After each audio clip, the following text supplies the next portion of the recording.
السلام عليكم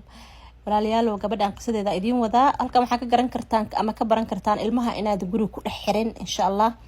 gabadhaneeyti waxa ay sameysay ilmo yar ay dhashay oo 20 bilood jira ayay guriga ku dhex xirtay say xaflad u aado oo meelaha uga soo neekiso December 5teedii ay baxday December 12keedii soo noqotay xaflad gabadhi yareedo 2 sano xataa aan gaarin waa taa meelaha ka ciyaaraysa gabadhiina ogow guriga ku dhex xiran tahay xataa isma kuma fakirin xataa gabadha uu noqo way soo laabatay December 12keedii soo noqotay iyadoo 6 bari maqan waa taasa markay soo laabatay waxay u timaaday gabadhi yareedo aan neefsanaynin hore booliiska kama wacina 3 saac kadib ayay booliiska wacday waxay sheegtay in gabadheeda ay neefsanayn booliiska markay yimaadeen gabadhi way dhimatay markii la baaray jirkeeda waxa la ogaaday in gabadha u dhimatay gaajo u dhimatay waxay kale arkeen influenza inay kaga dhacday